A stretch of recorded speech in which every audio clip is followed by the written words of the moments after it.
"Nobody move," she said, and her voice didn't shake even though her whole body did. "You want him? You go through me first." She was 19 years old. She weighed maybe 110 pounds. She hadn't eaten a real meal in 2 days, and she was standing between a beaten old biker and three men who had never heard the word no in their entire lives. Nobody helped her. Nobody moved. Nobody said a word. But she didn't step back. If this story hit you somewhere deep, subscribe to this channel and follow along until the very end. Drop a comment and tell me what city you're watching from. I want to see how far this story travels. The town of Prescott Valley, Arizona didn't have much to recommend it after midnight.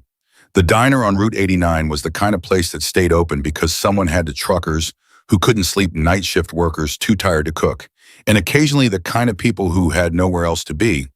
The fluorescent sign in the window buzzed and flickered like it was trying to give up but hadn't quite managed it yet. The parking lot was cracked asphalt and empty fast food wrappers and the particular kind of silence that only exists when it's 40 degrees and getting colder. Emily Parker knew that parking lot better than she knew almost anything else in the world. She knew which side of the dumpster blocked the wind coming off the desert. She knew which light above the back door stayed on all night and which one cut out around 2 in the morning. She knew that the cook named Darnell sometimes left a paper bag on the concrete step near the service entrance. Nothing fancy, usually a biscuit and some leftover scrambled eggs wrapped in foil, and that he did it without ever looking to see if she was there to receive it. Because if you look, you have to feel something, and Darnell was a tired man with problems of his own. Emily had been living behind that diner for 6 weeks. Before that, a parking structure in Flagstaff. Before that, a church overhang in Kingman that the pastor eventually noticed and had her removed from, not unkindly, but removed nonetheless. Before Kingman, there had been a shelter with 43 women and 22 beds, and a bathroom that locked from the outside after 10 o'clock, and a rule about not bringing any bags larger than a backpack. And Emily had left that place voluntarily because she'd rather be cold and alone than unsafe and crowded. She was 19 years old, and she had been surviving for 2 years by staying invisible. Invisibility, she had learned, was a skill. It was the most important skill she possessed, more valuable than anything else she might have picked up in the 11 months she'd actually attended high school, more practical than the 2 semesters at community college she'd attempted before the money ran out, and the couch she'd been sleeping on was no longer available to her. Invisibility meant not meeting people's eyes. It meant dressing in layers of dark colors that blended with whatever shadow you were standing in. It meant knowing when to move and when to stay absolutely still. It meant understanding that most people, if they didn't see you, wouldn't have to decide what to do about you, and that suited most people just fine. The woman who waited tables on the late shift, a woman named Rosa with bad knees and a daughter in middle school, had figured out Emily was back there sometime around the 3rd week. Rosa hadn't said anything directly. She just started wiping down the back window more slowly in a way that let her see what was out there. And a few nights later, there was a second paper bag on the step beside Darnell's. This one with a cup of soup in it, still warm, wrapped in a spare apron to keep the heat in. Neither Darnell nor Rosa had ever spoken to Emily directly. Not once. That was the arrangement. That was how it worked. You could exist in the margins of someone's life without ever being acknowledged in it, and sometimes that was the closest thing to kindship you could find. Emily understood this. She had accepted it. What she had not accepted, what she refused to accept even after everything was injustice happening in front of her while she stood still and watched. That refusal was the one thing about herself she could not explain and could not seem to correct. She'd tried. God knew she had tried. She had talked herself through it more than once, the way you'd talk a person off a ledge, calm and rational, and list the very real consequences. You cannot afford to get involved. You cannot afford for people to know you exist. You have nothing to give anyone and less to spare, and the moment you step forward, you lose the only thing you have, which is the right to disappear. But then she'd see something, a man on the street shoving a woman too hard, a group of teenagers surrounding a smaller kid, a car hitting a mom and not stopping, and the argument in her head would simply cease to function, like a switch flipping. Like every sensible thought she possessed just stepped aside and let something older and dumber take the wheel. It had gotten her in trouble before. It would get her in trouble again. She didn't know that the night in question was going to be anything different from any other Tuesday night behind the diner. She was tucked between the dumpster and the concrete wall, knees pulled to her chest, A sleeping bag she'd found at a Goodwill donation bin, wrapped around her shoulders, half dozing in the way that wasn't really sleep, but was the closest she could get in the cold. Her ears stayed active even when the rest of her slowed down. That was survival too, that split between the body's need for rest and the brain's refusal to fully surrender to it. She heard the motorcycle before she saw anything. Not the roar of someone young and showing off, but the deep, settled rumble of a big engine at low speed, pulling into the lot carefully the way someone rides when they've been riding for decades and don't have anything to prove to anyone. She heard it idle down, heard the kickstand, heard the particular silence that follows an engine cutting off. She didn't move, she didn't look. Then she heard the voices and she felt a shift in the air the way you feel. Weather changing, some animal instinct the civilized world hadn't quite managed to breed out of her. Three of them. Young. That specific register of loud that only comes from a combination of alcohol and the absolute certainty that nothing bad can happen to you, that the world is padded and consequence-proof specifically for your benefit. "Nice bike," one of them said, and even from where she sat, she could hear what that really meant. What it meant was, look at this thing that isn't ours and never could be. The old biker's voice came back level and quiet. "Thank you." "Where you headed, old man?" "Home." "Home." A laugh, not a real one. "Where's that?" "The nursing home." Emily opened her eyes. She couldn't see the front lot from her position. She eased herself up, slowly, silently, and moved to the corner of the dumpster where she could see around the edge of the building to the parking area on the side. The biker was maybe 60-65. Not tall, but built with the particular density of someone who had worked with his hands his whole life and whose body had absorbed decades of physical labor and made it structural. He was wearing a black vest over a long-sleeve shirt, patches on the vest that Emily couldn't read from this distance. Silver gray hair pulled back a beard of the same color. He was standing beside his motorcycle with his hands loose at his sides and his body angled in the way of a man who has been in enough situations to know that you don't show your spine and you don't show your fists until you know which one the moment requires. The three young men were arranged in a loose semicircle.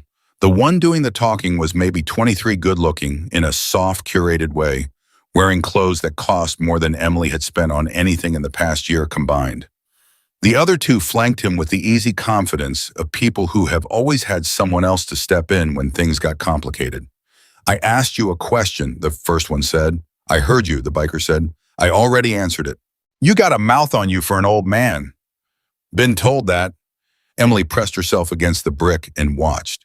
She told herself to stay where she was. She told herself this was not her situation. She told herself that she was 19 years old and homeless, and she had nothing, and these three young men had everything, including almost certainly lawyers. "What's all this?" The young man was walking toward the bike now, slowly theatrical. "What do all these patches mean? You think you're somebody?" The biker didn't answer that one. "My dad owns half the real estate in this county," the young man said, and now there was something in his voice that was past drunk and past arrogant, something with an edge to it. "You know who Tyler Bradford is?" "My dad is Thomas Bradford, and you're standing in his parking lot, old man, on your little Halloween costume bike, and I'm starting to think you should show some respect." "Respect is earned," the biker said simply, and that was when Tyler Bradford's hand shot out and shoved him. It wasn't a punch, it was a shove, the kind that says, "I own this space and everything in it," and the biker took a half step back and his heel caught the curb and he went down harder than the shove alone should have put him. The back of his head caught the side mirror on the way down. Emily heard the sound. She was already moving before she'd made any decision to move. "Hey!"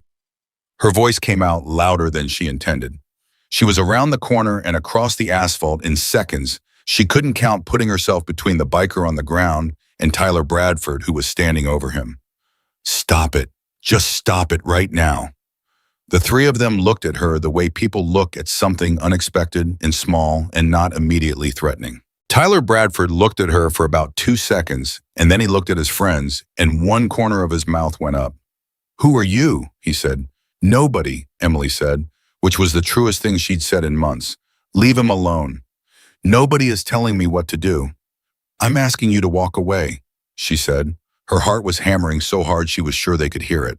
"He's not doing anything to you. Just walk away." "Are you serious right now?" It wasn't a question. Behind her, she heard the biker shifting, trying to get his bearings. She didn't turn around. She kept her eyes on Tyler Bradford and tried to make herself as large as possible, which was absurd given the physical reality of the situation.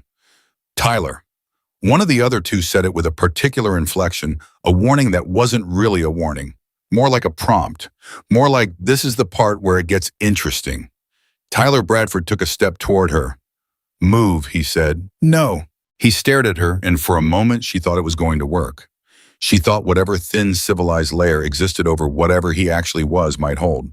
She thought the sheer absurdity of the situation, a homeless girl in a parking lot staring him down, might land on him as funny enough to deflate. It didn't deflate. His hand came out and grabbed her by the arm, and she twisted against it and said, "Don't."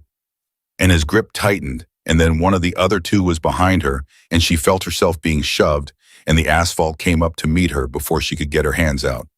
She got her hands out. She'd learned that much. But it didn't stop her face from catching the ground. She pushed herself up immediately, the way you do when you've fallen before, and you know that staying down is worse. Her palms were shredded. She could taste blood inside her cheek. The biker said, "You need to stop," his voice sharp now, trying to get to his feet. "Stay down, old man," Tyler said. And now he was between Emily and the biker, his friend spreading out, and the thing she'd felt as the weather was now a storm. The second blow caught her across the side of the face before she saw it coming. Not a slap, a hit. The world tilted. She grabbed the side of the truck next to her, someone's truck, a stranger's cold metal against her palm, and tried to hold herself upright, but her legs weren't taking directions properly anymore. She could hear the biker shouting something. She could hear the sound of boots on asphalt. She was trying to understand what her body was doing and why it wouldn't listen. The third hit didn't come from a hand. She didn't know what it came from. She didn't know very much after that. What Emily Parker didn't know, lying on the cold asphalt of that parking lot while her consciousness pulled away from her like tide going out, was anything about the man whose body she had tried to shield with her own. She didn't know that Jack Dawson had been riding motorcycles for 41 years since he was 16 years old, and his uncle had put him on a beat-up Sportster in a vacant lot outside of Tucson and told him to find his balance. She didn't know that he had ridden through grief and through celebration and through the long middle distances of a life that had been harder than it looked from the outside and richer than it had any right to be. She didn't know that he had buried 2 club brothers and 1 wife, and that he carried all 3 of them with him, the way you carry things that have no place to go except forward. She didn't know that the patches on his vest were not decoration. She didn't know what the name on those patches meant to the men who wore them and the men who encountered them. She didn't know that Jack Dawson had survived things that would make this parking lot look like a minor inconvenience, had survived them through a combination of physical capability and the specific kind of stubbornness that sets in around the 3rd decade of living on your own terms and refuses to go away. She didn't know that when Jack finally got himself off that asphalt and looked at what had been done to her, something in him shifted in a way that it hadn't shifted in years. Not the hot, immediate anger of a man reacting to pain. Something slower and colder and more permanent. Jack Dawson was 63 years old. He had stopped reacting a long time ago. He responded.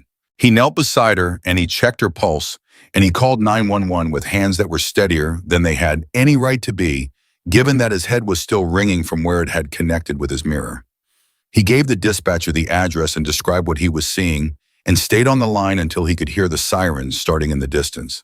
Tyler Bradford and his 2 companions had gotten into an SUV and left, while Jack was still trying to get to his feet. They had left without hurrying. They had left the way people leave a restaurant after a meal that wasn't quite to their satisfaction, inconvenienced, slightly annoyed, already moving on. The license plate was a Bradford Properties vehicle. Jack noted this without trying to. His mind did that automatically now, the way it had learned to do across decades of situations where the details came in useful later. He sat beside Emily on the asphalt and put his vest over her shoulders because it was all he had. The night was colder now than it had been an hour ago, the way Arizona nights always surprise you even when you've lived with them for 60 years. He didn't know her name yet. He didn't know anything about her except that she had come out of nowhere and put herself between him and 3 men who had no reason to stop, and she had done it with nothing. No backup, no plan, no leverage. Just her body and her voice and whatever wiring in her brain had decided that this was not a situation she could watch from a distance. "Hey," he said, and his voice came out rough. "Stay with me." She didn't respond. "I've got you," he said, which wasn't a promise so much as a statement of fact. "I've got you right now." The sirens were getting closer. Rosa came out the back of the diner. At some point, she'd heard the noise from inside, or maybe she'd seen something through the window, and she stopped at the edge of the parking lot with her hand over her mouth, and Jack looked at her and said, "Do you know this girl?" Rosa nodded once, a small motion. "What's her name?" A pause. Rosa's face did something complicated. "Emily," she said. "Her name is Emily." "Does she have family?" Rosa shook her head.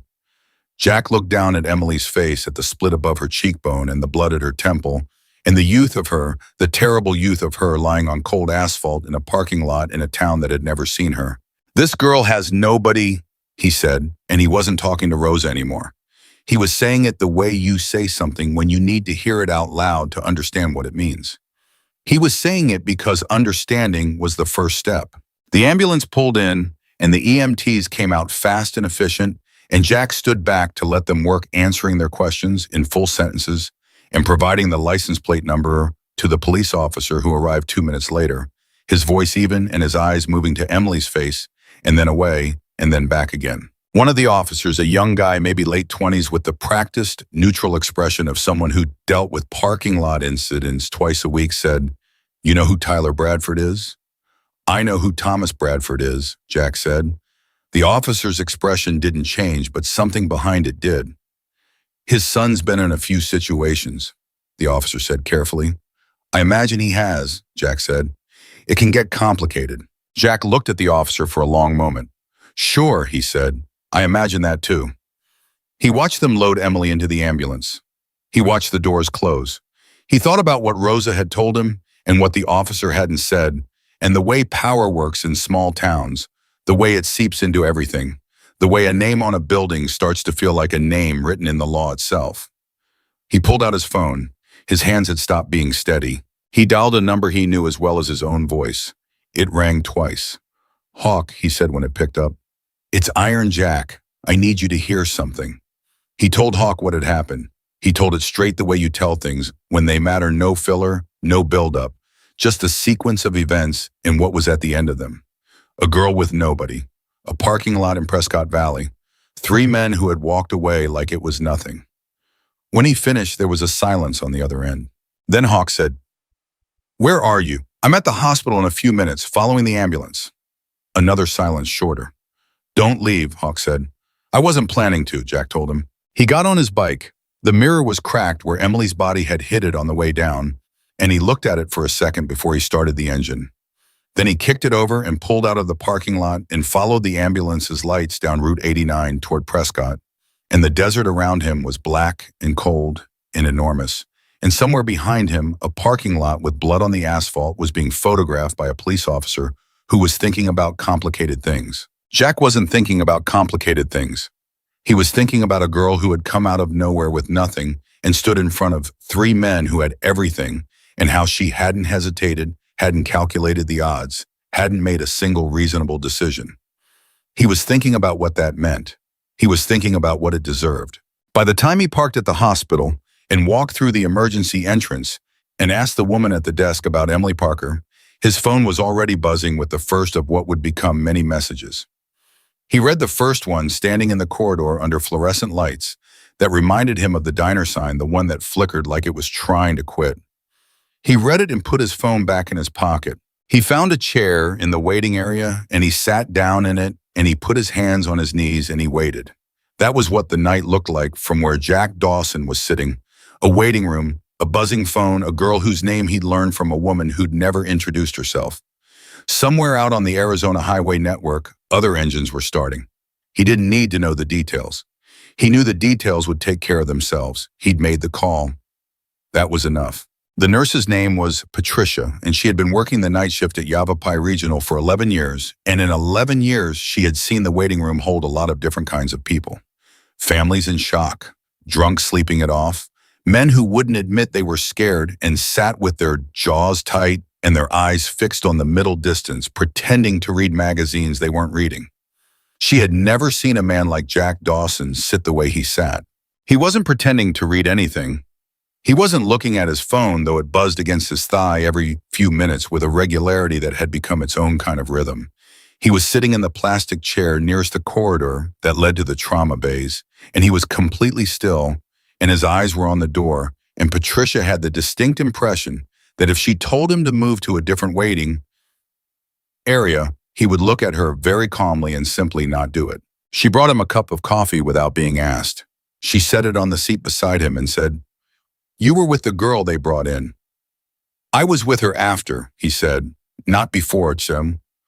Patricia looked at the cut on the back of his head that he hadn't let anyone treat yet, and the dried blood at his collar, and decided not to push the distinction. "Is she going to be all right?" he asked. "The doctor's with her." "That's not what I asked." Patricia held his gaze for a moment. "She took some hard hits," she said as honestly as she could. "But she's young and she's fighting. That counts for something." Jack nodded once and picked up the coffee and held it without drinking it. His phone buzzed again. He looked at it this time. The message was from Hawk, 2 words, 300. Jack put the phone back in his pocket. 300 meant 300 riders who had received the message Hawk had sent after their call. 300 men who had read what Jack told Hawk and made a decision in the time it takes to read a text message. Not because anyone ordered them to. Not because there was a vote or a meeting or a formal discussion about protocol. Because the message was clear, and the situation was clear, and the brotherhood was exactly what the word meant. Not a club, not an organization, not a label on a vest, but a living network of men who understood obligation the way other people understood breathing. You didn't decide to do it. It was simply what you did. Jack had been a member of the Hells Angels for 34 years. He had watched that network function in ways that impressed him, and in ways that humbled him, and occasionally in ways that scared him, though he would never say that to anyone. What it never did was fail to show up. That was the one constant. Whatever else you could say about the life, and people said plenty, most of it wrong, some of it right. You could say that when one of your own sent a signal, the signal was received. But Emily Parker was not one of their own. She wasn't a member's wife or daughter or sister. She was a homeless 19-year-old who had stepped in front of 3 men in a parking lot, and that should not have been enough. By any ordinary logic, it should not have been enough. The fact that it was said something Jack was still trying to work out in the plastic chair in the waiting room with a cup of coffee going cold in his hands. The automatic doors at the front of the emergency entrance opened, and a man walked in.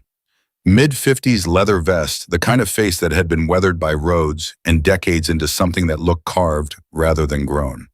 He scanned the room and found Jack and crossed to him without hesitation. "You look terrible," Hawk said. "I've looked worse." Hawk sat in the chair on the other side of the coffee cup.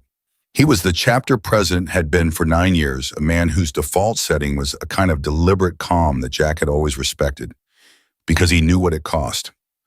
Hawk's real name was Dennis Kearney, and he had 3 grandchildren, and he coached youth baseball in the summers, and none of that was inconsistent with anything else about him. People who thought otherwise were working from a framework that didn't fit. "Tell me again," Hawk said. Jack told him again. Same sequence, same facts, same plainness. He had learned a long time ago that emotion in the telling distorted the picture, and right now the picture needed to be clear. When he finished, Hawk was quiet for a moment. "Bradford," he said, "Thomas Bradford's son." "I know who Thomas Bradford is." A pause. "Everyone in this county knows who Thomas Bradford is." "That's what the cop said." "What did he mean by it?" "He meant what you think he meant," Jack said. Hawk leaned back in the chair and crossed his arms, the particular posture of a man doing math in his head that isn't the numerical kind. "Tyler Bradford has been picked up twice in the last 4 years," he said. DUI once, assault charge that got reduced to disorderly conduct. His father's attorney was in court before the ink on the report was dry both times. Jack looked at him. "How do you know that?" "Because I looked it up in the parking lot on my way in." Hawk's eyes were flat and steady. "This isn't the first girl, Jack." The words landed in the waiting room, and neither of them said anything for a moment. "No," Jack said finally. "I don't imagine it is." Patricia came back through the corridor door, and Jack was on his feet before she'd taken 2 steps. She held up one hand, the gesture that means hold on, not bad news. "She's stable," Patricia said. Concussion, 2 broken ribs, lacerations on her hands and face. She's going to need rest and monitoring, but she's stable. A brief pause. She's awake. She's asking if there's someone out here. Jack blinked. She doesn't know me. She said the man with the gray beard. Patricia looked at him. I assume that's you. He followed Patricia through the door and down the corridor. Hawk stayed in the waiting room, which was the right call, the instinctive courtesy of a man who understood when space mattered. Emily was propped up at about 20 degrees, which was clearly not comfortable, but was what the position of her ribs allowed. There was a bandage above her right eyebrow, and her left cheekbone was swollen in a way that made Jack's jaw tighten involuntarily. She was hooked to a monitor that beeped with the mild insistence of machines that are doing their job. She looked at him when he came in, and what crossed her face was not relief exactly and not recognition, because they didn't know each other. It was something more basic than either of those things. It was the expression of a person who has been in the dark for a long time and has identified a light source. You're still here, she said. Her voice was scratchy from something crying maybe, or just the aftermath of whatever the body does when it's been hit. I told you I was, Jack said, though he hadn't technically. He pulled a chair to the bedside and sat in it. How do you feel? Like 3 guys hit me. A pause. 2 ribs. 2 ribs. That explains the breathing. Don't try too hard at it. She looked at the ceiling for a moment, then back at him. I'm Emily. I know, I'm Jack. They told you. Rosa told me. Something shifted in her face at the name. Not quite surprise. More like the specific vulnerability of learning that someone knew you existed when you'd worked hard to be unknown. She talked to you. She told me your name, that was all. Emily absorbed this. She never talked to me directly, she said. No, Jack said. I gathered that. A silence. The monitor beeped. Somewhere down the corridor, a door closed. Why are you still here? She asked. Not hostile, genuinely asking, like the concept required explanation. Because you're here, Jack said. She looked at him for a long moment. That doesn't make sense. Sure it does. I don't know you. You don't owe me anything. I made a choice and She stopped and pressed one hand carefully against her side and breathed through whatever the movement had cost her. I knew what I was doing. Did you? I knew what might happen. That's different from knowing what you were doing, Jack said. Knowing the risk and understanding the choice aren't the same thing. She didn't have an answer for that. She looked back at the ceiling. You live behind the diner, he said. It wasn't a question. She didn't flinch. He gave her credit for that. 6 weeks, she said. Before that, Flagstaff. Before that, Kingman. A breath. Before that, a lot of before that's. How old are you? 19. Jack said nothing. He didn't say that's too young for this because she knew that and it wasn't useful. And because it wasn't entirely true, there was no age at which this was the right amount of young. He didn't say, how did you end up here? Because that question always carried the implication that there was a clear single answer. A bad decision you could point to a turn you could have not taken, and he had lived long enough to know that most people ended up where they were through a series of events that had no single hinge point and no easy reversal. The men who did this, he said. Do you know who they are? The one who talked. He said his father's name. Bradford. Something. Thomas Bradford. Emily turned her head towards him. Should I know that name? Most people around here do. I don't exactly keep up with local real estate news. There was a dry edge to it that surprised the sound out of Jack, something that might have been a laugh if the situation permitted. No, he said, I suppose not. Is it going to matter, she asked, that his father is whoever he is? Jack looked at her steadily. That depends on a few things. On what? On how much pressure gets applied and where. Emily looked back at the ceiling. So, yes, she said, it's going to matter. I didn't say that. You didn't say it wasn't. He was quiet. She had a directness to her, an economy with words that came from a life that had stripped away the social cushioning most people spent years accumulating. When you had nothing to protect except your own clarity, you kept it sharp. The police took my statement in the parking lot, Jack said. The officer knew Tyler Bradford's name, knew his history, and his exact words were that it could get complicated. Emily made a sound that wasn't quite a laugh. Complicated, she said. That's a word for it. I've dealt with complicated before. She turned her head to look at him again. You're a biker, she said. I am. Those patches. Yes. She seemed to be adding something up. The officer, when he saw you, did he treat you differently? Jack considered the question honestly. Some. More carefully or less? More carefully. Emily nodded slowly as if filing this away. Even lying in a hospital bed with 2 cracked ribs and a concussion, she was doing the math on her situation with the methodical precision of someone who had learned that information was the only currency she could count on. Will it be enough? She asked. Jack's phone buzzed in his pocket. He didn't look at it. Let me worry about that. I don't need anyone to. I know you don't need anyone to, he said, quiet but definite. That's not what I said. I said, let me worry about it. Those are different things. She studied him for a moment, and he could see her deciding something. Whatever framework she used to evaluate people, and he imagined it was stringent, built on the evidence of every time that trust had cost her something, it was running now.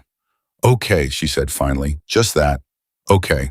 Jack stood and told her he was going to check on some things and that he'd be back, and she nodded and turned her face toward the window, and he could see in the line of her jaw that she was not going to let herself fall apart with him in the room, was saving that for when she was alone, and he respected it too much to linger.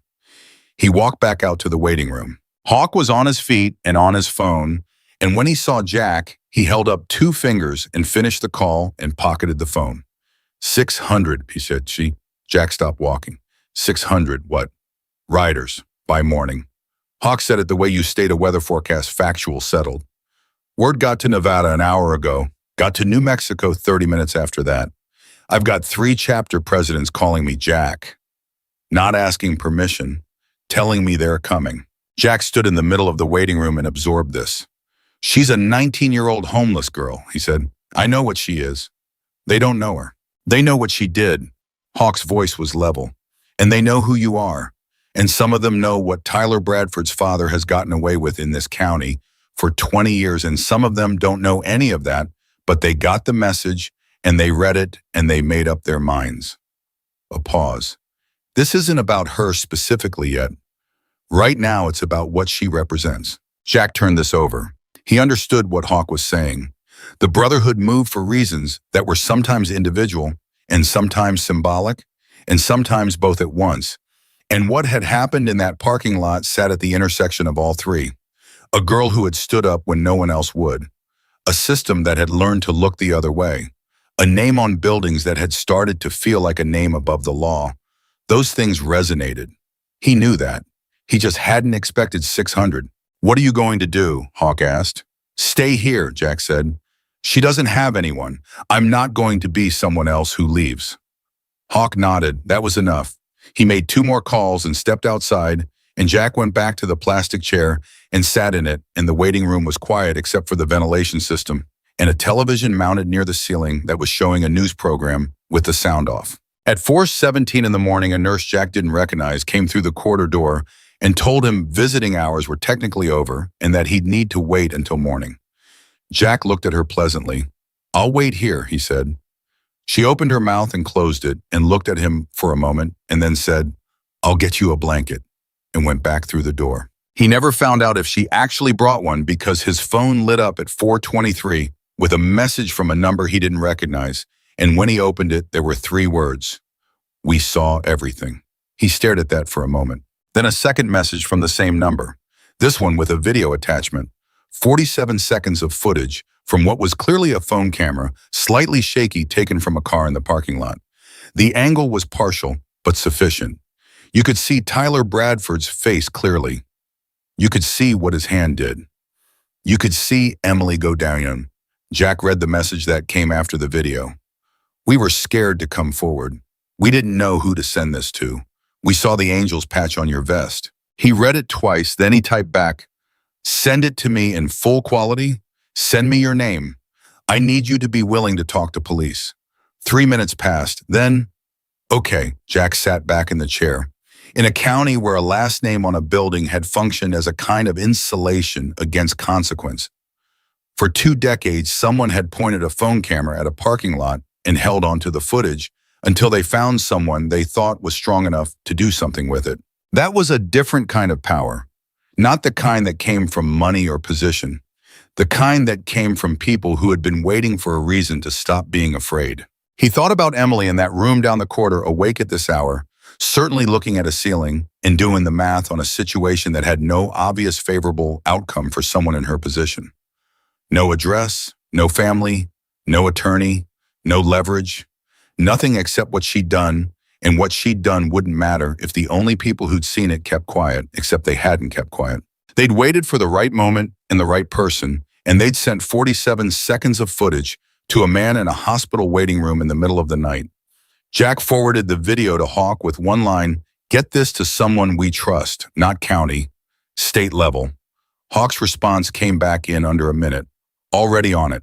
Jack put the phone down on his knee and looked at the television above him, where a news anchor was speaking soundlessly over footage of something happening somewhere else in the world. He thought about what Hawk had said. 600 riders by morning, 3 chapter presidents who hadn't asked permission, a network that had received a signal and was already in motion somewhere out on the Arizona highway system, on roads that ran through desert and scrubland, and small towns where names on buildings sometimes felt like names written in the sky. He thought about a 19-year-old girl who had come out of a shadow beside a dumpster and put herself between a stranger and 3 men who had no reason to stop. He thought about what it cost her and what she'd gotten for it and what she was going to wake up to in the morning. He thought, not nothing. This time, not nothing. His phone lit up again at 4:51. This time, it was a number. He knew a man named Carver, Chapter 5, P out of Flagstaff, who was 60 years old and had ridden through 3 governors and 2 recessions, and was not a man who called in the middle of the night for minor reasons. "Jack," Carver said when he picked up. "Carver, I'm an hour out." "You don't have to." "I know I don't have to." A pause, the sound of an engine in the background, the road. "I heard what she did. 19 years old, and she just stepped in, like it was obvious. Like, what else would you do?" Another pause. "My daughter's 22, I keep thinking about that." Jack didn't say anything for a moment. "An hour out is fine," he said. "I'll be here." He ended the call and put the phone back in his pocket and sat in the plastic chair in the waiting room of Yavapai Regional Medical Center. And outside in the dark of the Arizona desert, the roads were beginning to fill with the sound of engines. Not angry, not reckless, moving with the specific deliberateness of men who had somewhere to be and knew exactly why they were going there.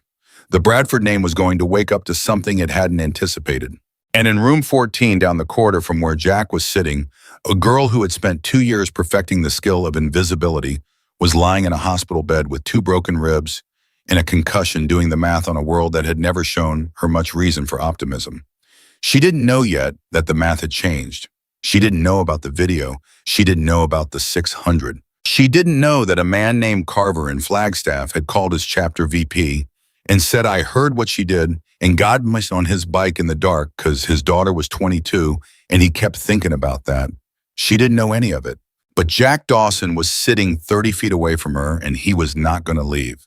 And outside, the sky was starting to go from black to the deep blue that comes just before dawn, and on the highways heading toward Prescott Valley, the headlights were multiplying. Carver arrived at 5:47 in the morning, which was earlier than an hour.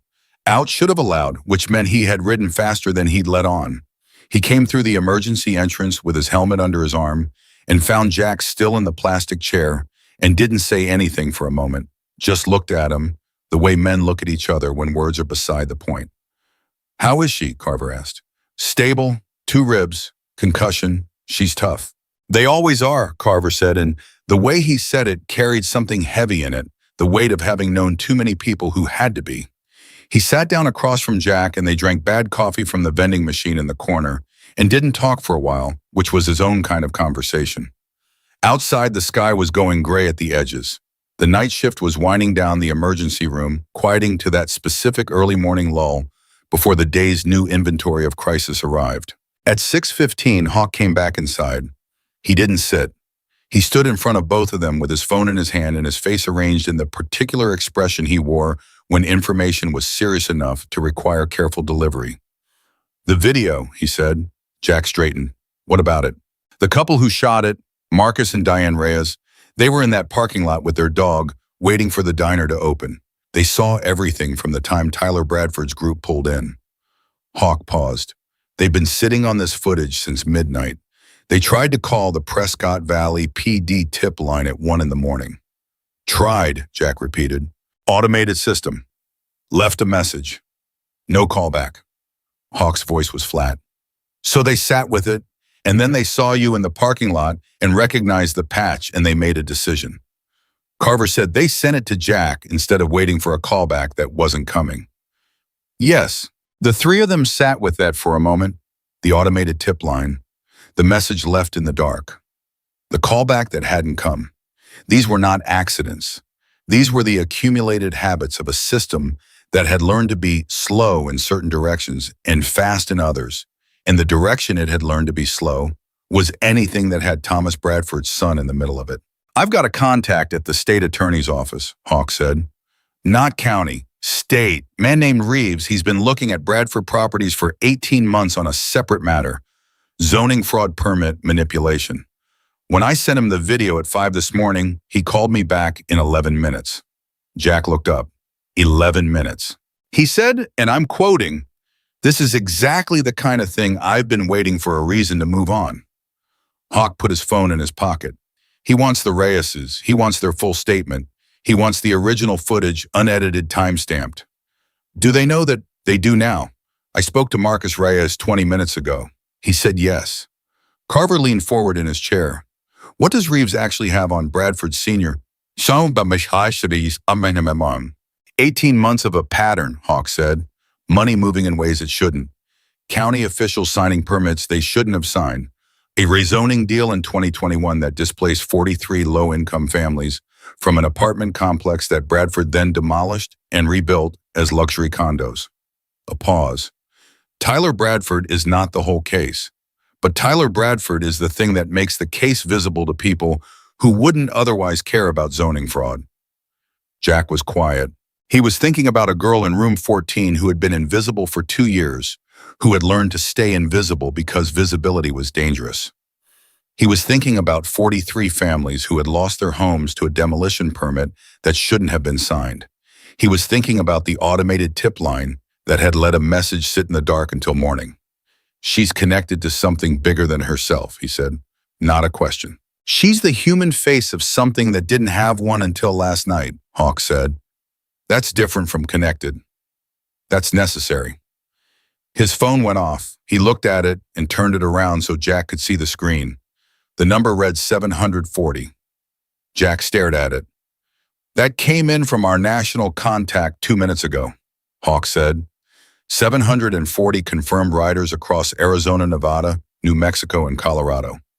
Moving or already in position. Carver made a sound low in his throat. Not all of them are us, Hawk continued. Some are independent clubs who got word through the network. Some are veterans writing groups, 3 different chapters. One is a group of retired law enforcement in New Mexico who ride together on weekends and heard the story through a mutual contact and said they wanted to come. He stopped. 740 people, Jack, for a girl nobody knew existed until 11 hours ago. The waiting room was very quiet. Jack put his hands on his knees and looked at the floor and thought about what that number meant. Not the logistics of it, not the visual of it, but the human arithmetic underneath it.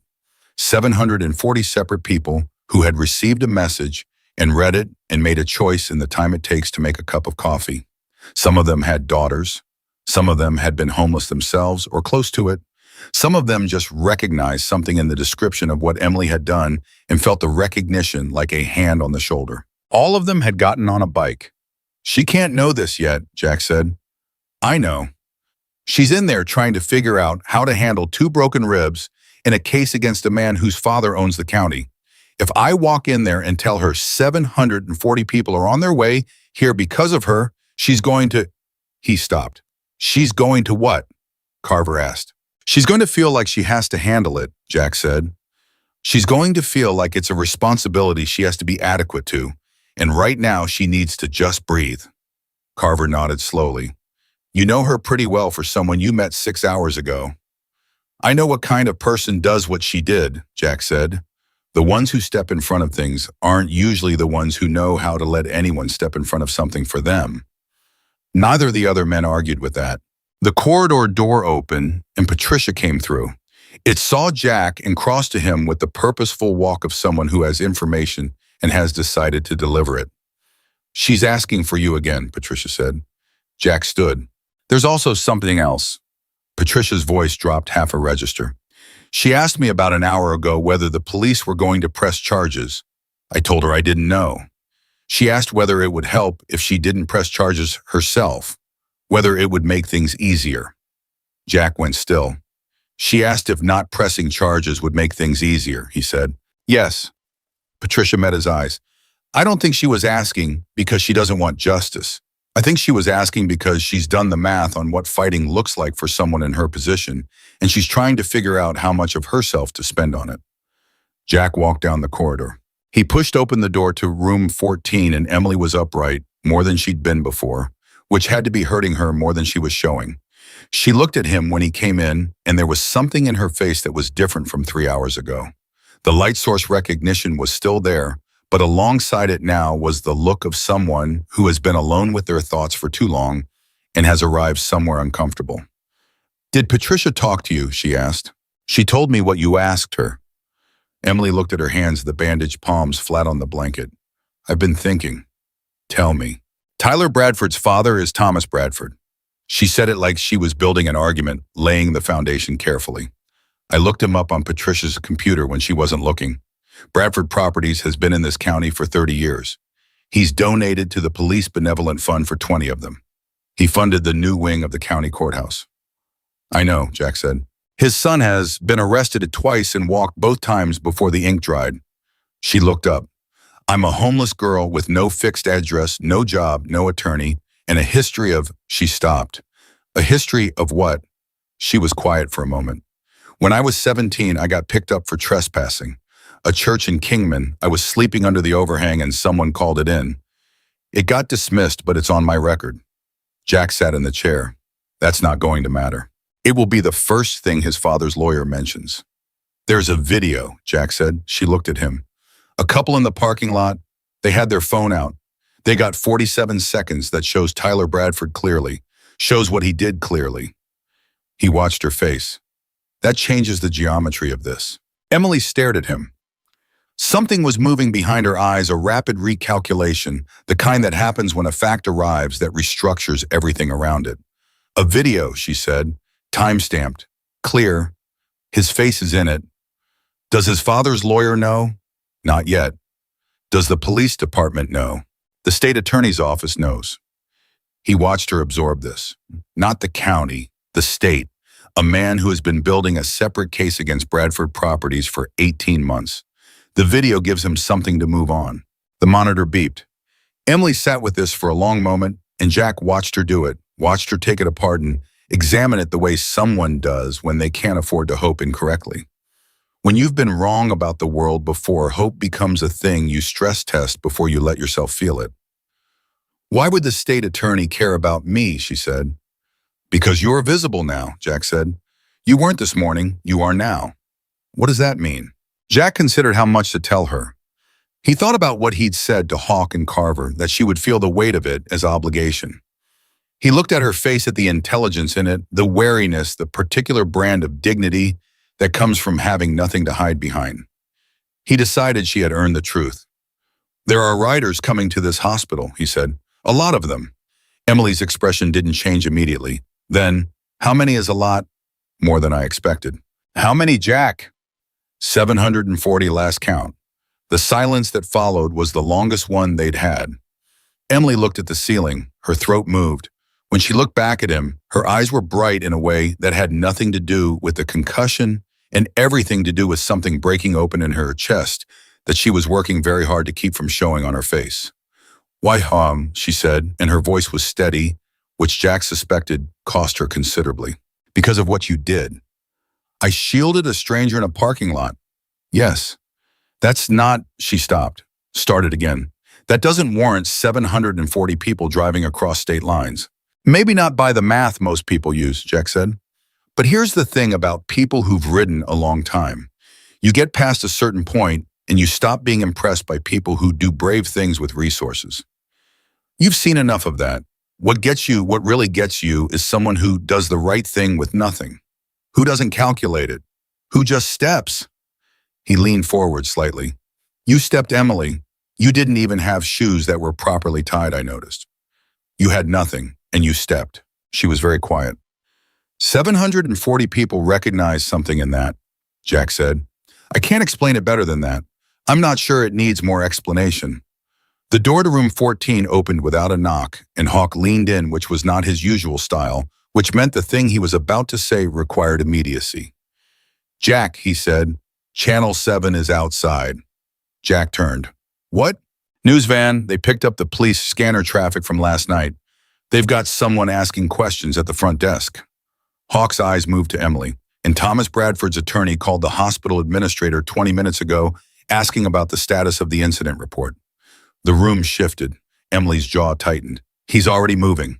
He's been moving since before his son got home, Hawk said. Not cruel, just factual. That's how this family operates. The attorney call is a signal. It means they're checking what exists before they decide how to manage it. They don't know about the video, Jack said. Not yet, but they'll find out there were witnesses. That's public record once the police report is filed. Hawk looked at Jack. We have a window. It's not a wide one. Jack stood. His mind was running through the sequence. The video goes to Reeves at the state attorney's office. Reeves moves to secure it as evidence. Bradford's attorney finds out about the witnesses, tries to make contact with the Reyeses. Reeves gets ahead of it or doesn't. The whole thing hinged on timing, on which set of hands got to which piece of the puzzle first. Get Reeves on the phone, Jack said. Right now. Tell him Bradford's attorney is already calling the hospital. Tell him the window is closing. Hawk was already dialing. Emily said, What can I do? Both men looked at her. I'm lying in a hospital bed with 2 cracked ribs, she said, and her voice was perfectly level.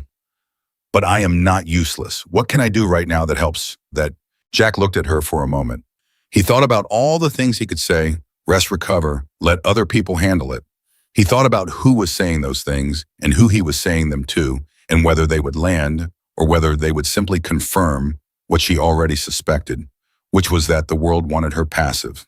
Your statement, he said. The police need a formal statement from you. The more detailed and the sooner the harder it is to manage. He paused. Are you up for that? Call them, she said. Hawk phoned to his ear, held up a finger. Reeves? He walked into the corridor. Jack moved to the door, then stopped and turned back. Emily.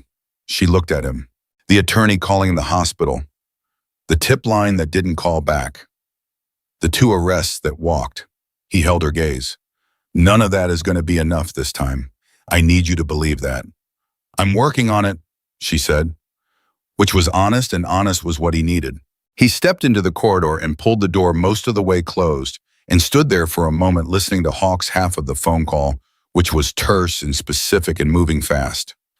Down at the end of the corridor, he could see Patricia speaking to a uniformed officer, not the young one from the parking lot, a different one, older, with sergeant stripes, and the officer was nodding and writing something in a notebook. The hospital administrator, a compact woman in her 50s named Dr. Gaines, came through the door from the main building and crossed to Jack with the particular walk of someone who is not confrontational by nature, but has been put in a position that requires it. Mr. Dawson, she said, Doctor, I've received a call from an attorney representing the Bradford family. He's expressed concern about, she paused and chose her words, about the potential for outside pressure to interfere with what should be a straightforward legal process. Jack looked at her steadily. Outside pressure. He used the phrase organized intimidation.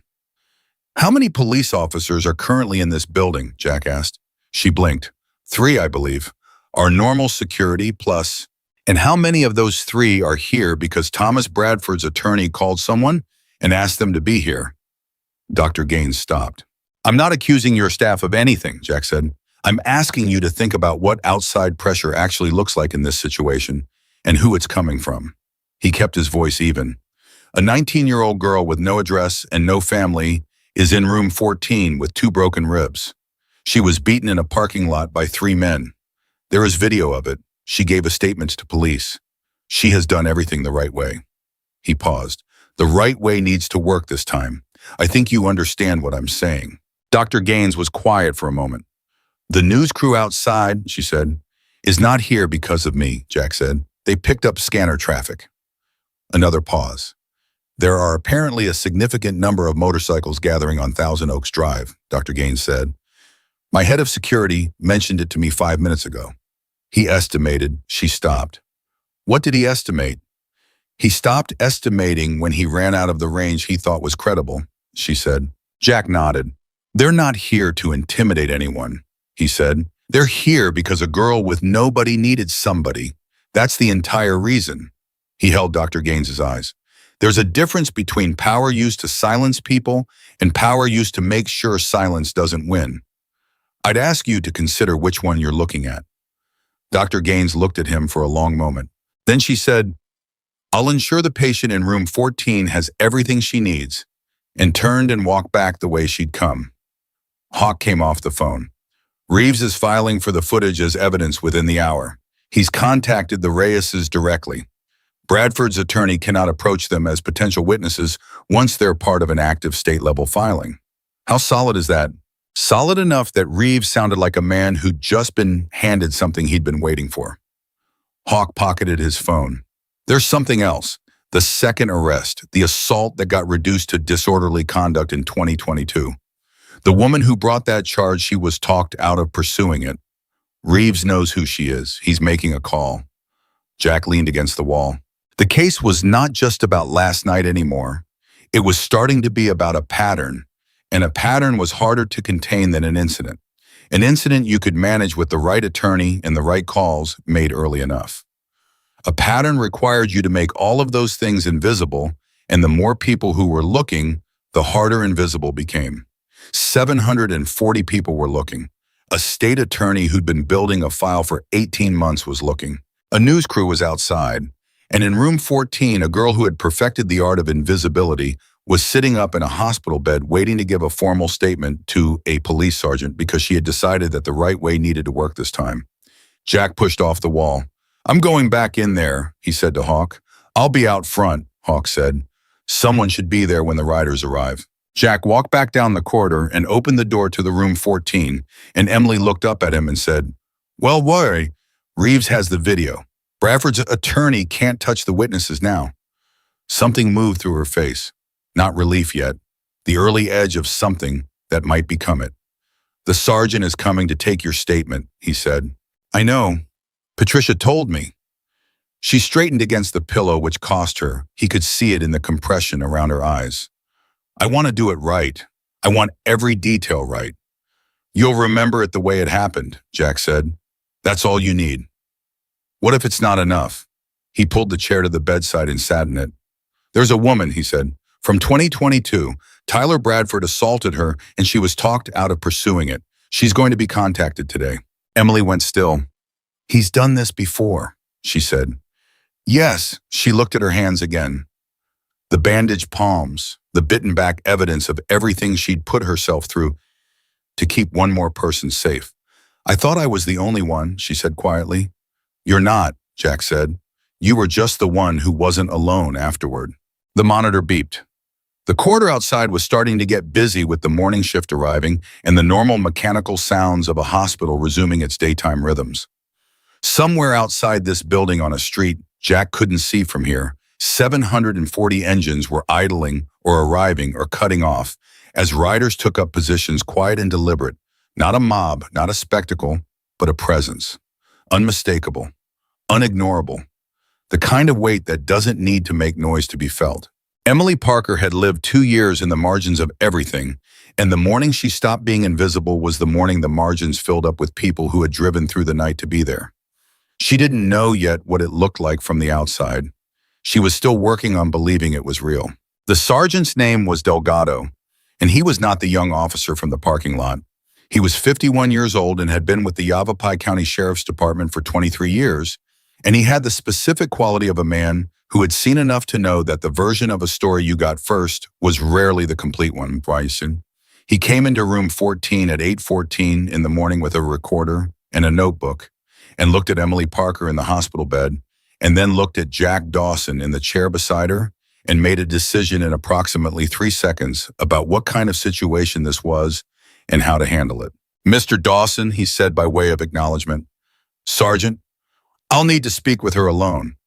I know, Jack said and stood. He looked at Emily. You've got this. She nodded once. Her jaw was set in the way it had been since he'd told her about the 2022 woman, since the thing that had been just her experience became a pattern with her at the end of it. There was something clarifying about that he'd noticed. Anger, when it has a clean object, is steadying. He stepped out and closed the door. Hawk was at the end of the corridor with his phone and an expression that meant things were moving. Bradford's attorney filed something this morning, Hawk said without preamble. Preemptive character motion. They're trying to get ahead of any criminal filing by establishing Emily's background. Trespassing charge history of vagrancy instability. He said it flatly, not to soften it, because softening it wouldn't help. Jack felt something cold move through him. They pulled her record. In 6 hours, yes. Reeves knows. Reeves laughed, Hawk said. His word. He said they just handed me the narrative.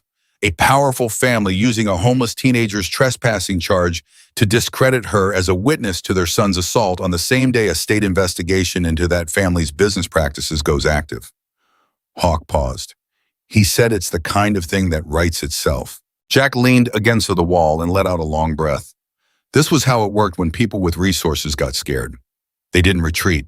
They attacked the weakest point in the opposition, which they calculated to be Emily herself, her record, her housing status, her age, the ease with which a jury could be led to see her as unreliable. They thought she was the weakest point because she had nothing. They hadn't calculated the video. They hadn't calculated Reeves. They hadn't calculated 740 people who had driven through the night and were now gathered outside this hospital in a silence that was louder than noise. Channel 7, Jack said. Are they still outside? Channel 7, Channel 12, and an AP photographer who drove up from Phoenix, Hawk said. The AP wire went out 40 minutes ago. I've had calls from journalists in Dallas and Denver. Jack absorbed this. The story was leaving the county. Once it left the county, it left Thomas Bradford's particular gravitational field, the one he'd spent 30 years building with donations and permits and favors, and the accumulated weight of a name that people in this part of Arizona had learned to treat as weather, something you adapted to rather than challenged. What's Bradford doing? Jack asked. Thomas Bradford issued a statement through his attorney at 7 this morning. He called it a regrettable incident involving his son and expressed confidence in the county legal system to handle it appropriately. Hawk's voice carried the precise neutrality of someone reading the subtext clearly. The confidence in the county system part is the tell. He's still betting on local. He doesn't know about Reeves yet. He will soon. The door to room 14 opened and Sergeant Delgado stepped out. He looked at Jack with an expression that was professionally neutral, but contained something underneath it, something that Jack, with 34 years of reading rooms, recognized as a man reassessing the geometry of a situation he had walked into with assumptions that no longer fit. That's a thorough statement, Delgado said. She remembers clearly, Jack said. She does. A pause. The detail about the Bradford Properties vehicle. The plate number. She noticed it. She notices things. Delgado looked at him for a moment. The video from the Reyeses has been flagged as part of a state-level filing. That came through this morning. He said it carefully, feeling the edges of the sentence as he delivered it. That changes the jurisdictional picture. I imagine it does, Jack said. The county DA's office is going to have questions about that. I imagine they will. Delgado held his gaze. He was a career officer 23 years, and he had navigated the Bradford family's local influence the way everyone in the county had carefully, with an awareness of where the lines were and what it cost to cross them. But he was also a man who had just spent 35 minutes listening to a 19-year-old girl give a detailed, precise, completely consistent account of what had been done to her, and there was something in his face that said the lines were looking different this morning than they had yesterday. The trespassing charge on her record, Delgado said. From when she was 17, Jack said. Church overhang in Kingman. Dismissed. I know what it was. Another pause. Bradford's attorney is going to try to use it. Reeves knows, Jack said. He called it a gift. Something shifted in Delgado's expression. Just slightly. The recalibration of a man who had just confirmed that the playing field had changed in ways that made certain habits of accommodation untenable. I'll be filing my report this morning, he said. complete and detailed. Thank you, Sergeant. Delgado nodded once and walked down the corridor and out. Jack pushed open the door to room 14. Emily was sitting exactly as he'd left her, but something about her was different. The statement had done something, the act of saying it all out loud in sequence to a man with a recorder and a notebook. She looked like someone who had just set down a weight she'd been holding in an awkward position for hours. He was fair, she said. He'll file it right. He asked about the Bradford Properties plate twice, made sure he had it exactly. That's going to matter, Jack said. He sat down. How do you feel? Like I gave a statement. A pause. Like it might actually go somewhere. It will go somewhere. She looked at him steadily. The attorney. He pulled my record. Yes. Fast. Very fast, Jack said. It's a tell. It means they're scared enough to reach for the first weapon they could find, and the first weapon they could find was your trespassing charge from when you were 17. Emily was quiet for a moment. That should bother me more than it does, she said. Why doesn't it? Because it means they think I'm a threat, she said. You don't reach for a weapon if you're not scared. And they wouldn't be scared if the video wasn't real and the state attorney wasn't real and… She stopped. 740 people outside isn't real yet. I still can't make it real in my head. Do you want to see? Jack asked. She looked at him. Something moved across her face, a conflict between the instinct that said, don't look at things you can't handle, and something else, something newer and less certain of what she could and couldn't handle. Yes, she said. Jack went to the window and opened the blinds and stepped back so she could see the angle toward Thousand Oaks Drive. What Emily Parker saw from room 14 was not chaos. It was not a mob. It was not the image that the word biker had assembled in her mind across 19 years of cultural shorthand. What she saw was order. Rows of motorcycles parked with the precision of people who took up space intentionally and accountably. Men standing in groups talking quietly, coffee cups in hand, some of them on phones. Men sitting on their bikes reading. A cluster near the entrance, who appeared to be speaking with a hospital security officer. The conversation clearly civil. The security officer's body language relaxed. Hundreds of them. Emily stood at the window, standing hurt. She couldn't fully straighten with the ribs, but she stood and looked at this for a long time without saying anything. They drove through the night, she said finally. Most of them. For me. Because of you, Jack said. There's a difference.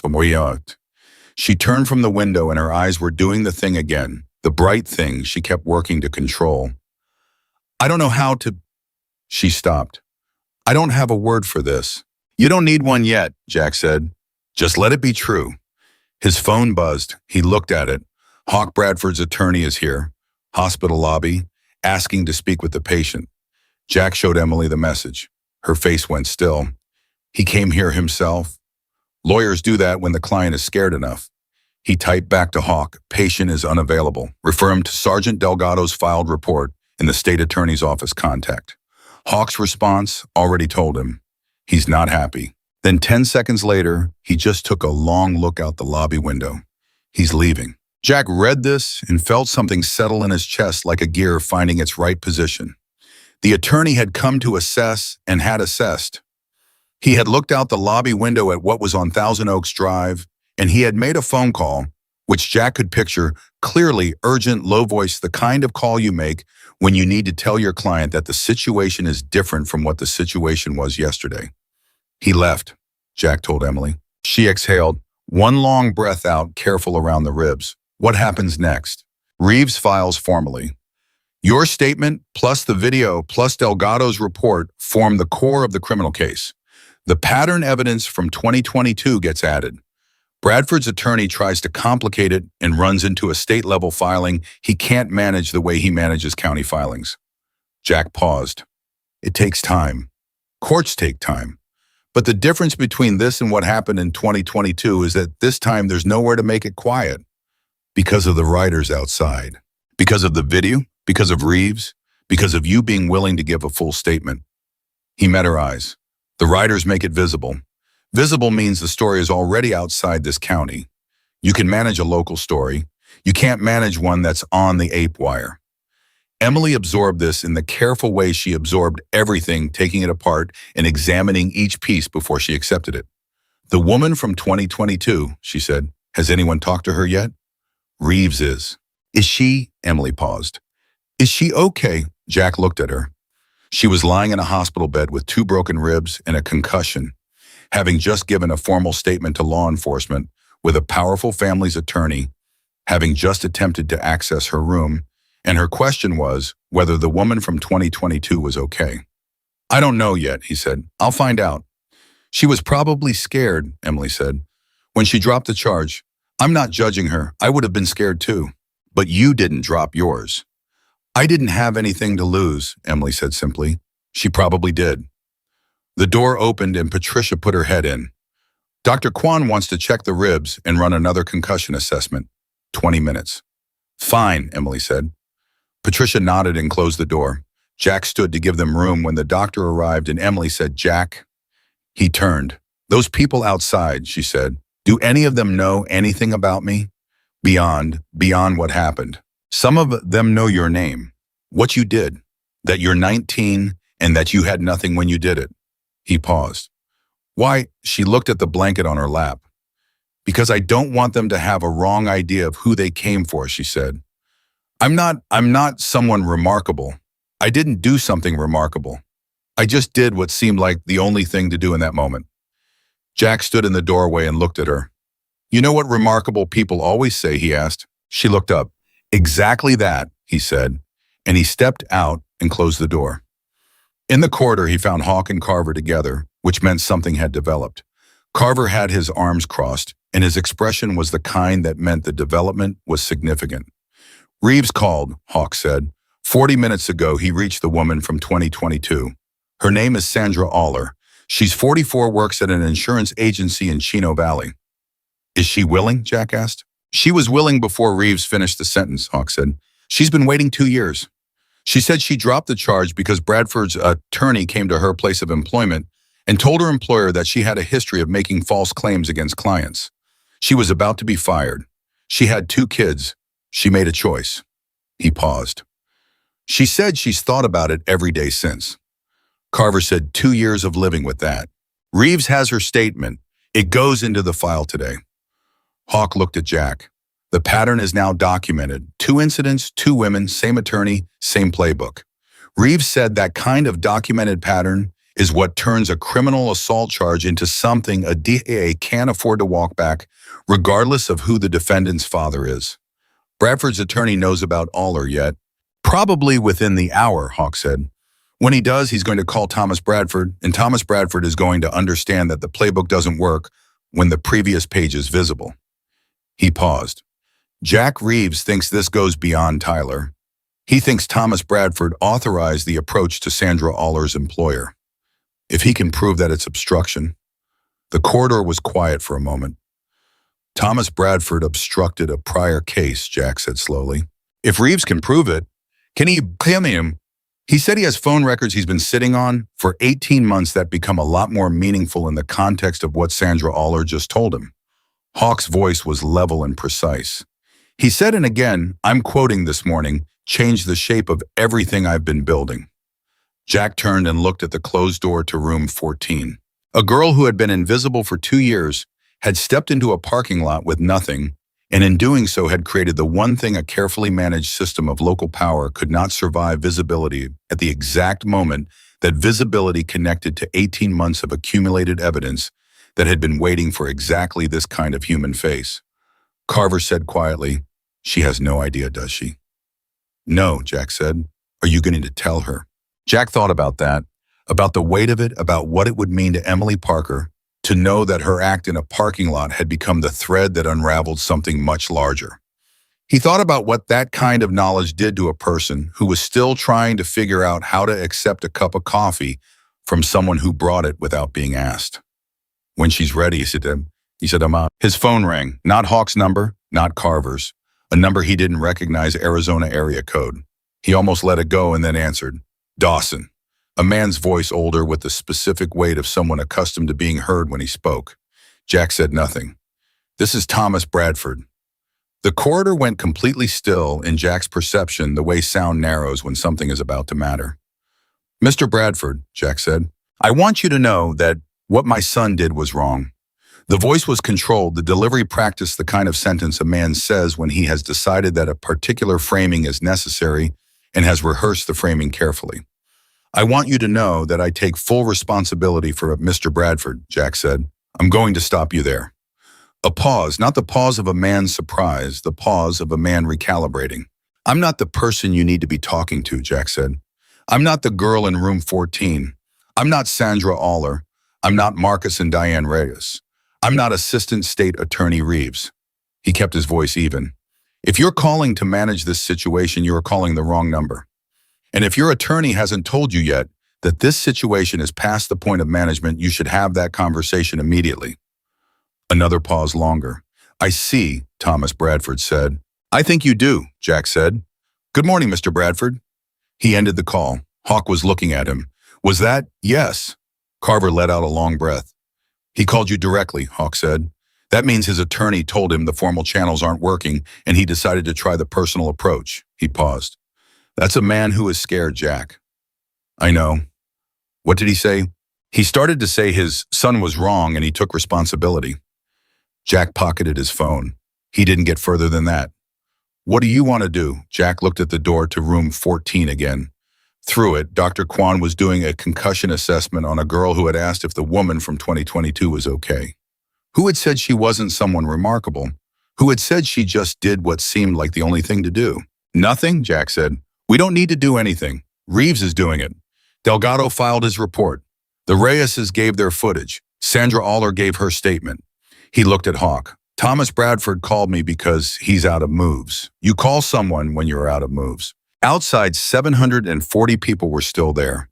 The morning had warmed slightly, and some of the riders had gotten food from somewhere, the practical logistics of a long-wait men who knew how to settle in. The news cameras were still running. The AP photographer was still shooting. The story was in Dallas and Denver and moving further. The door to room 14 opened, and Dr. Kwan stepped out and looked at Jack. She's doing well, he said. Better than she should be, honestly, given what she took. A pause. She's asking to sit up properly. I told her the ribs say no. She said the ribs could negotiate. Jack almost smiled. She said that.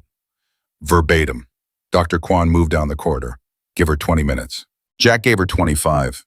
When he went back in, Emily was sitting up at about 30 degrees, which was 5 degrees more than before, and was clearly costing her, but which she was not going to acknowledge. I heard you on the phone in the corridor, she said. Partially, you said Sandra Aller, and then your voice went lower. She gave her statement to Reeves. Emily closed her eyes briefly. Good, she said. That's good. She said she's been waiting 2 years. Emily opened her eyes. She looked at the ceiling at the far wall at the window, with the blinds still open at the angle she'd been standing at earlier. 2 years, she said quietly. She carried that for 2 years. She's not carrying it alone anymore, Jack said. A silence. Then Emily said, Was that Thomas Bradford on the phone? Jack looked at her. You heard that too. I heard the name. Her eyes came to him. What did he want? To manage the situation. What did you tell him? That he was calling the wrong number. Something crossed Emily's face. It was not triumph. It was something quieter and more complicated than triumph, the particular expression of a person who has spent a long time being told that the system bends for certain people and not for others, and who is standing at the edge of evidence that the bend might not be permanent. Is it going to be enough? She asked. And he recognized the question. She'd asked it before in different words, but it was the same question. The question underneath all the others. Tyler Bradford is going to be arrested, Jack said. Today or tomorrow. The video, your statement, Delgado's report, and Reeves's active filing make the county DA's position untenable. They can't not move. He held her gaze. Whether Thomas Bradford faces consequences for 2022 takes longer. Courts take time, but the file exists now. The evidence exists. Sandra Aller's statement exists. That doesn't go away. Emily nodded slowly. It's not perfect, Jack said. I'm not going to tell you the system fixed itself overnight, but this morning is different from last night, and it's different because you didn't drop the charge, and Sandra Aller didn't drop hers this time, and 2 people in a parking lot held on to 47 seconds of video until they found someone they thought could do something with it. A pause. And because 740 people drove through the night, Emily said. And because of that, Jack agreed.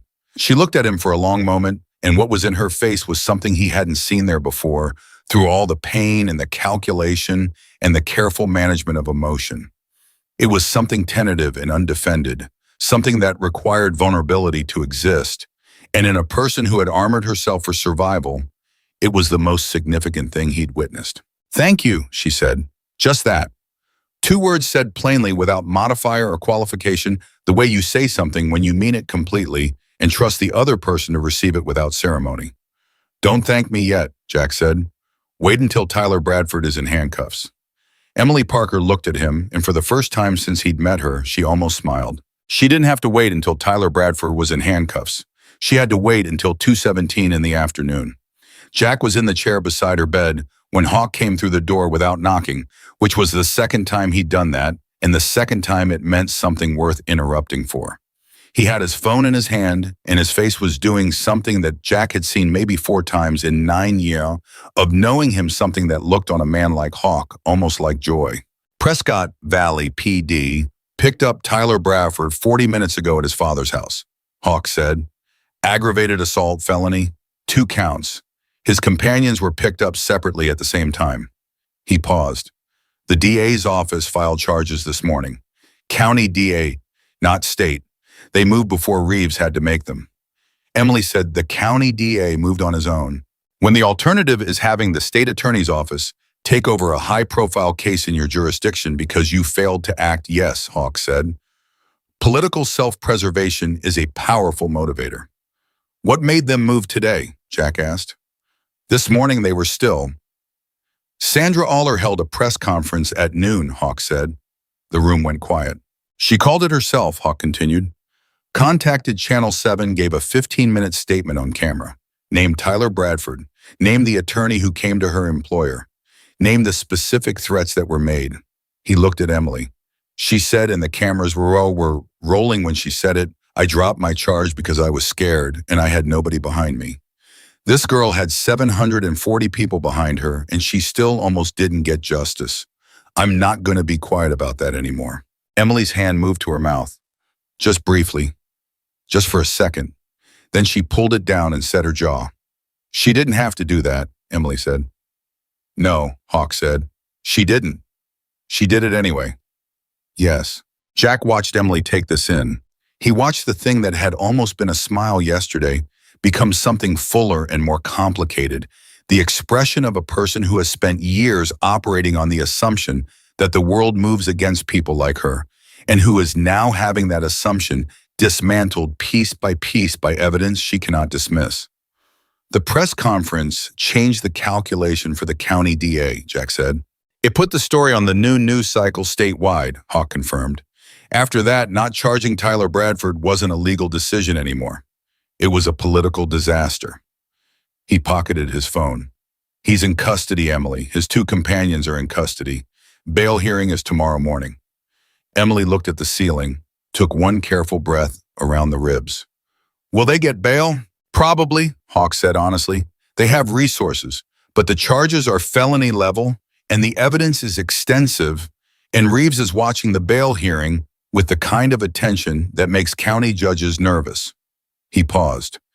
Getting bail is not the same as walking away from this. I know, Emily said. I know that. The trial takes time, Jack said. Months, maybe longer. You need to be prepared for that. I've been preparing for long things my whole life, Emily said. And there was nothing self-pitying in it, just the plain fact of her experience stated without ornament. What do I need to do next? Hawk looked at Jack. Jack looked at Hawk. The specific look of 2 men who have just realized they need to tell someone something that they've been waiting for the right moment to tell. There are some people who want to talk to you, Hawk said carefully. When you're ready, not today, but when you're ready. What kind of people? A housing organization called Valley Forward, Hawk said. They work with young adults transitioning out of homelessness. Their director called the hospital this morning. She heard the story on the news, and she wants to talk to you about their program. He kept his voice matter-of-fact, not soft, because he understood instinctively that softness would make it harder for her to accept what It's not charity. It's a structured program with a waiting list they're willing to move you to the front of given the circumstances. Emily was very still. And, she said because she heard and that wasn't spoken. Yavapai College called the hospital administrator, Hawk said. They have a student services office that handles enrollment for students with non-standard backgrounds. The director wants to talk to you. He paused. I don't know exactly what they're offering. I know they called. The monitor beeped. Emily was looking at the blanket on her lap with the expression of someone receiving information that the emotional processing system hasn't caught up with, yet the gap between the fact landing and the feeling that follows. A waiting list they'd moved me to the front of, she said. Yes, because of what happened to me. Because of what you did, Jack said. There's a difference. You know there's a difference. She looked up at him. I know you keep saying that, because it keeps being true. She looked back at the blanket. I don't want it to be because someone feels sorry for me, she said. And the pride in it was not arrogance, not stubbornness. It was the specific dignity of a person who has had very little and has held on to the shape of herself through all of it, and who knows that accepting things for the wrong reason can cost you that shape. Sandra Aller held a press conference, Jack said. She doesn't feel sorry for you. She feels something else. She feels like you did something she couldn't do and she wants to stand next to it. He paused. The woman who runs Valley Forward called the hospital. She doesn't know you. She heard what you did and she made a call. That's not pity. That's recognition. A long silence. Okay, Emily said finally. Her voice was quiet, but it was solid. I'll talk to them. When I'm ready. When you're Sid, Jack confirmed. Patricia knocked and came in with the afternoon medication round and gave Emily 2 pills and a cup of water and checked the monitor readings with the brisk efficiency of someone who has done this 10,000 times. And then she stopped at the door on her way out and turned around. I want to say something, Patricia said, and I want to say it as myself and not as nursing staff. She looked at Emily. I've worked nights here for 11 years. I've seen a lot of people come through that door. Most of them are here because something happened to them. A few of them are here because of something they did. She paused.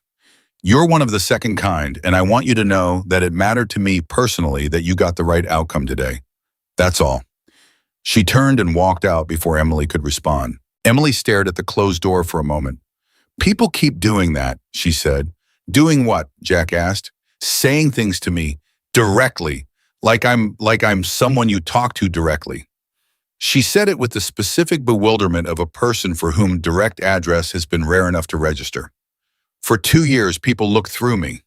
Rosa and Darnell left food on the step without ever looking to see if I was there.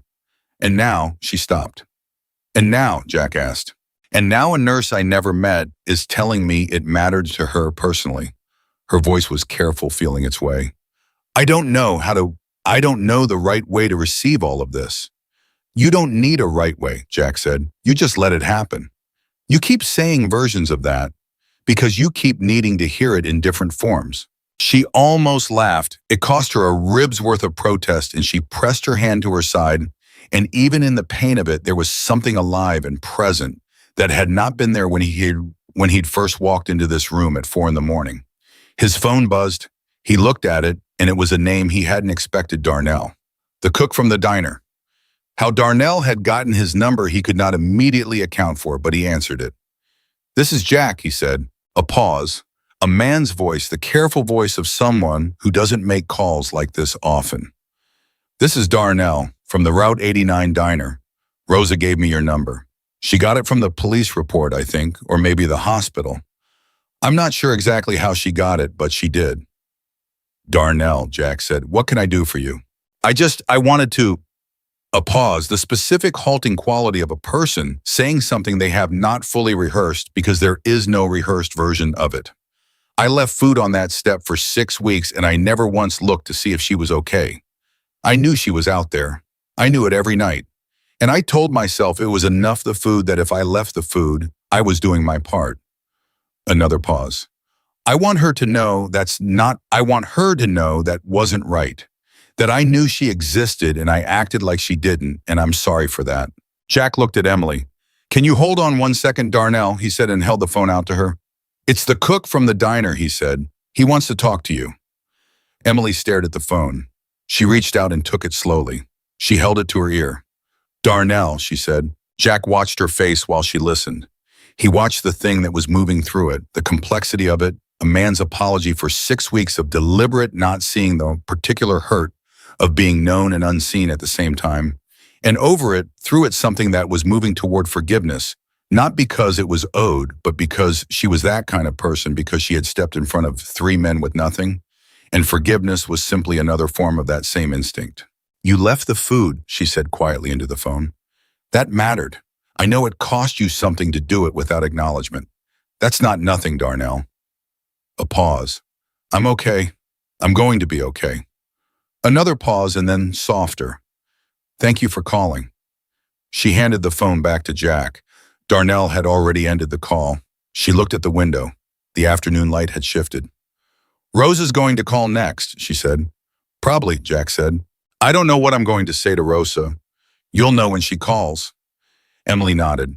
They sat in a quiet that was different from earlier quiets.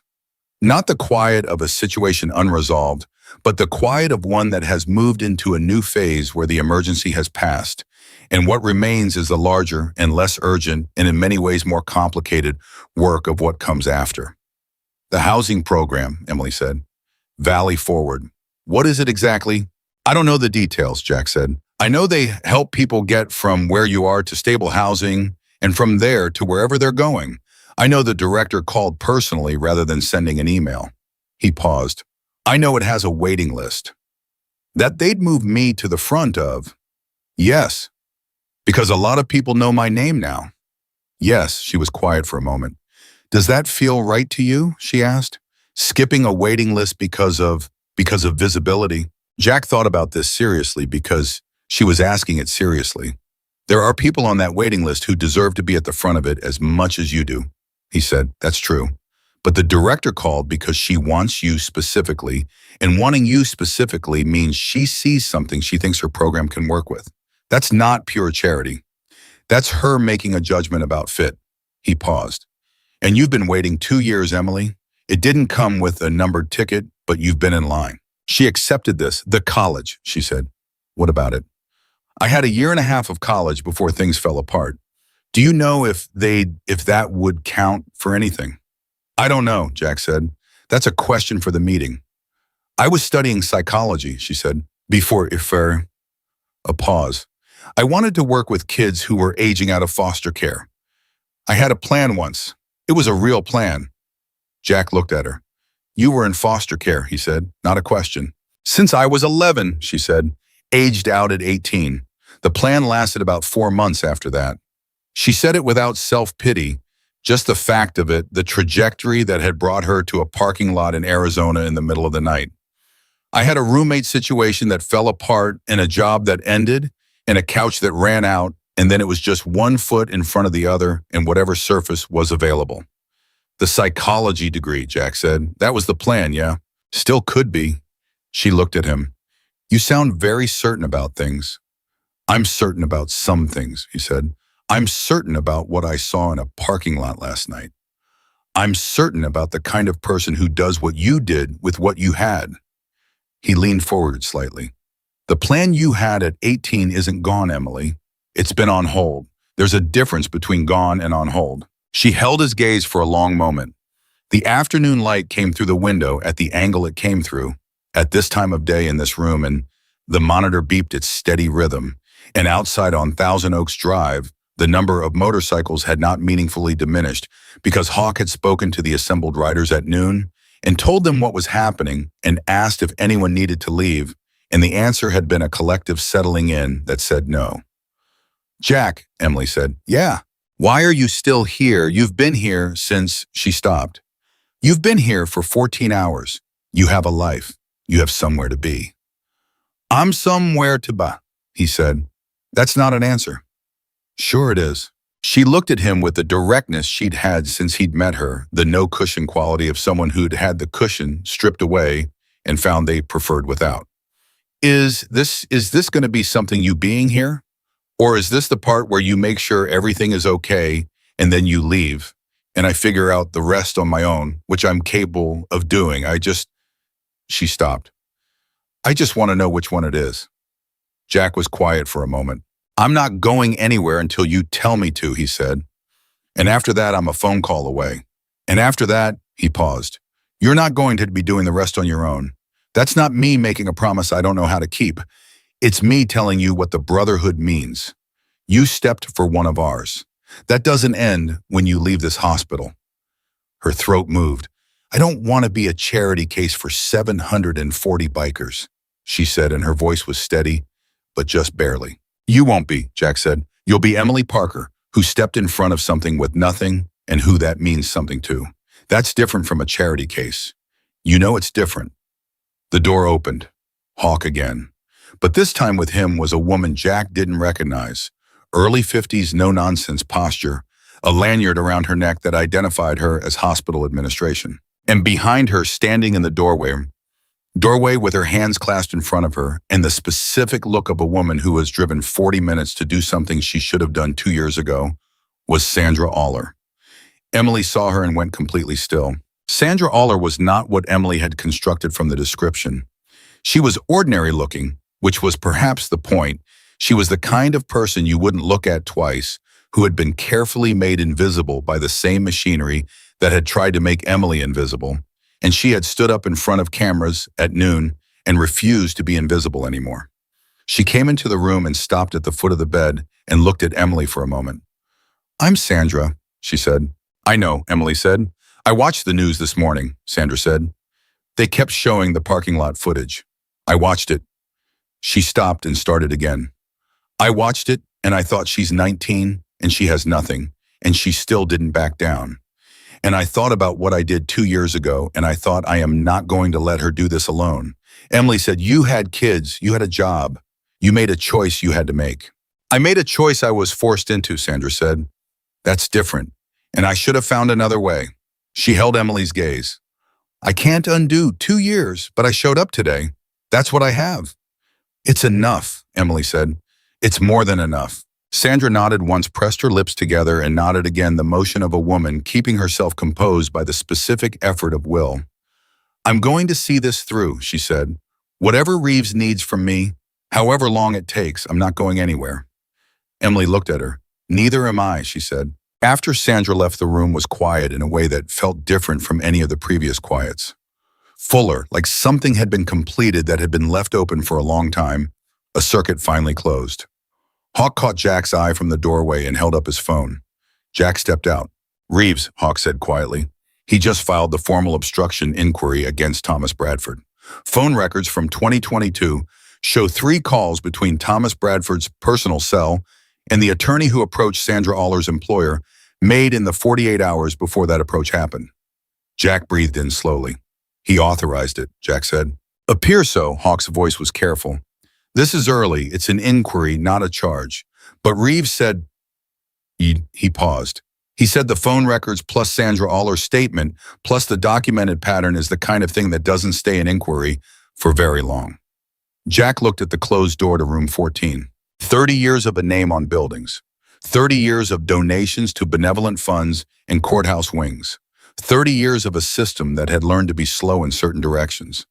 And a 19-year-old girl with nothing had walked out of a shadow beside a dumpster and set something in motion that 18 months of investigative work had been waiting for without knowing it, without trying to, without calculating a single thing beyond the simple fact that what she was seeing was wrong, and she was the only one close enough to do something about it. He went back into the room. Emily looked at him. She read something in his face because she read everything, because that was the skill you developed when you had to. Something else, she said. Something else, he confirmed. Thomas Bradford. Reeves filed an obstruction inquiry. It's early, but it's real. Emily was quiet for a very long time. Then she said, the 43 families. Jack blinked. What? Bradford Properties, 2021. The apartment complex they demolished after the rezoning. She looked at him steadily. 43 families lost their homes. Did you know about that? He had told Hawk, and Hawk had told him, and she had been in that room. She had been listening through the door or through the wall or through whatever gap her survival instincts had trained to stay open. She didn't miss things. She never had. Yes, he said. Will this help them, the inquiry into Thomas Bradford? Will it? She stopped. Will it matter to those 43 families? Jack looked at her. A girl who had 2 broken ribs and a concussion and had been homeless for 2 years and had just learned that the man whose son had beaten her might face federal obstruction charges was asking whether it would help 43 families she'd never met. I think it might, he said. Reeves's investigation covers the rezoning.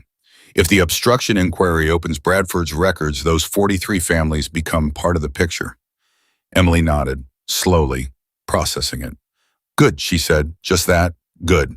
3 days later, Emily Parker walked out of Yavapai Regional Medical Center under her own power with a prescription for pain management and a follow-up appointment and discharge instructions that Patricia had annotated by hand in the margins with practical notes in small, clear handwriting that had nothing to do with her job description and everything to do with the kind of person Patricia was. Jack was there.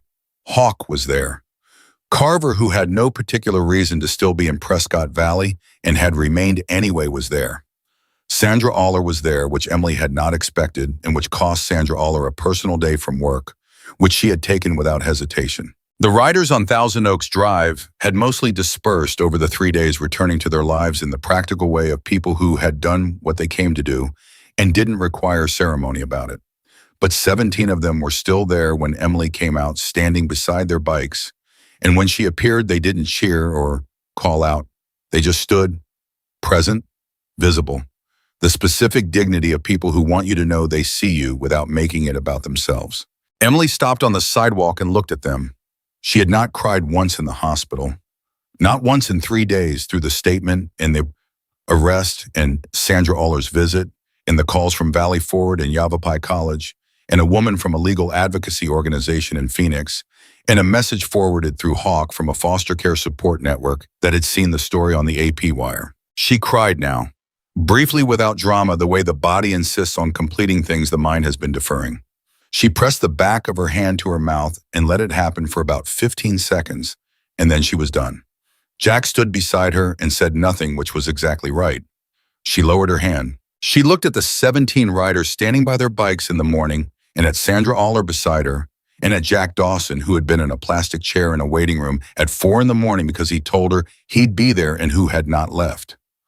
Okay, she said, not to any one of them, to all of it. Okay, she said again, and the word was not surrender, and it was not resolution, and it was not the end of anything difficult, because difficult was still ahead of her, the trial and the program and the college application and the long patient work of rebuilding a life from the foundation up. But it was the beginning of something. Emily Parker had spent 2 years learning how to be invisible, and she had been very good at it, and she had used it to survive, and she did not regret the skill. But she was standing on a sidewalk in the morning light with people who had driven through the night for her, and the parking lot behind her, and the hospital behind her, and the sleeping bag beside the dumpster behind her, and she was not invisible anymore. She had stepped in front of something with nothing. And in doing so, she had become the kind of person that the world, the decent, stubborn, still present part of it, refuses to look away from. That was who Emily Parker was. That was who she had always been. The world had just finally learned to look.